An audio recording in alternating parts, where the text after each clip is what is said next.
Hello Anderson County, this is Councilman Brett Sanders recapping the County Council meeting for May the 17th. We had a couple of third readings tonight. It was actually a short agenda, no second readings, but we did a fee in lieu agreement with FedEx, which was one of our secret project names, but it is a $45 million investment, 12 jobs at $28.43 per hour. It was a site that was actually under agricultural use, and it was $83 per year in taxes. First year taxes on the property will be or generate $344,000, and also it would have a 30-year economic impact to the community of over $41 million. So we need some more projects like that. We also did the final reading on the transfer of the old convenience center, the 3 and 20 convenience center, to 3 and 20 fire department for a training facility that can be utilized and accessed by other volunteer fire departments across Anderson County. So I was happy to see that property is going to a good use to help train firefighters and help Anderson County as a whole, and hopefully keep everyone safe. We had 0 second readings tonight. We had several first readings. One was to prohibit, we had some heavy duty or tractor trailers on Massey Road up going towards the Powdersville area, and that was, we sent roads and bridges out, they looked, and I think 2% was something needs to be done, and that road was actually scored like 8 or 9%. So they closed that road through two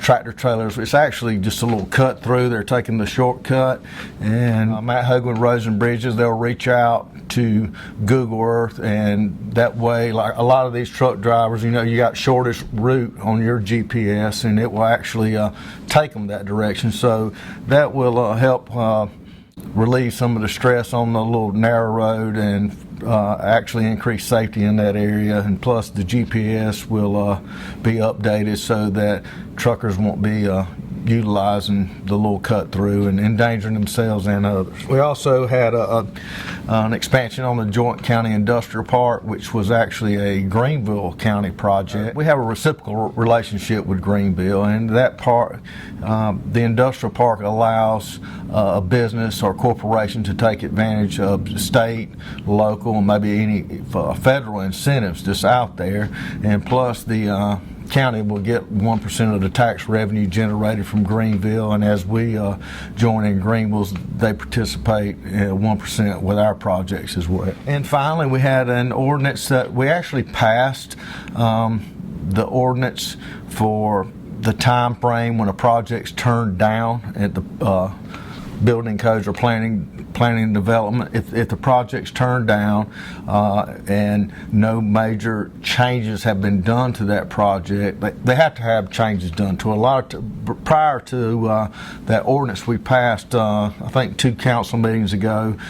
They keep coming back with the same project with a little minor or small change, and that will help alleviate some of the stress at the planning and building codes and planning commission and things of that nature. So now we actually said in the original ordinance 6 months before you could bring a project back, but we had discussed and had public input, and we had decided on 3 months because it falls in line with the meetings of the planning commission.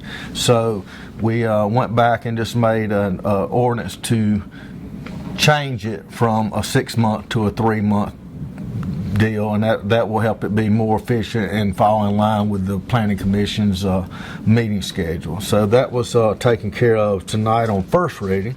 And we also had a couple of resolutions. One was to close a road in District 7. I think it was a small road that was family-owned property on both sides and kind of dead-ended into the property. And our roads and bridges went out and looked and assessed, and that was voted on to allow them to close that road. We also had a resolution to rename the cattle facility at the T.A. Garrison Arena for Dr. Drogue Reed, and he was very instrumental, along with Senator T.A. Garrison, in getting the Garrison Arena built. So the Garrison Arena is actually in my district. I know that Councilwoman Cindy Wilson has a lot to do with that facility out there, and works and volunteers and on committees and things of that nature out there. So I asked Ms. Wilson to join with me and propose a resolution to send it to our state delegation to request a name change for the cattle facility, or the cattle barn out there, to name it under Dr. Drogue Reed. Still be T.A. Garrison Arena, and I've talked with Senator Garrison's son. He had reached out to me about that as well, so I'm excited to see that we've got that to send down to the state. I think that we'll have their support as well in getting it named after someone who actually had a big hand in getting the facility built, and it was a big supporter of it, and a big part of the community up in, well, actually a big part of Anderson County in the equine and cattle veterinary services. And also we had one small paving project that was in District 2, which is Councilman Glenn Davis's district, and it was a project in the past that there was promises made. It's like a hill and just a gravel road, and the gravel kept washing off, so it was presented before council to go ahead and get it re-gravelled and lay some asphalt on it, to instead of just keep going back out and putting gravel on it every time you have a bad storm. So I think Councilman Glenn Davis is happy about that, and I think he's works hard for his constituents, and I'm glad to see that council supported him in that. And also we had an appointment tonight in my district. I had someone retire from the library board, and our new library administrator, well, not new anymore, but Miss Annie Sutton had reached out to me and told me I had a vacancy, and she had someone that was excited and wanted to be on there that actually had worked with her on other things at the library, so she was appointed unanimously tonight.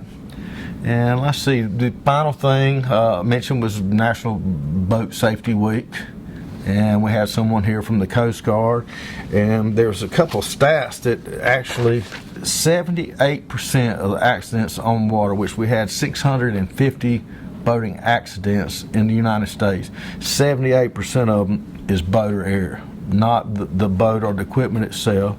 And keeping a life vest and paying attention to what you're doing, the life vest in those situations and accidents saves a person's life 86% of the time. They would have been with a life vest on, there would have been a life saved. So as boating season is here right now, just ask everyone to be safe and enjoy the water, enjoy your friends and family, and do it safely. So, and that pretty much sums up our meeting for tonight, and I appreciate everyone, appreciate people in District 4, and look forward to talking with you again soon.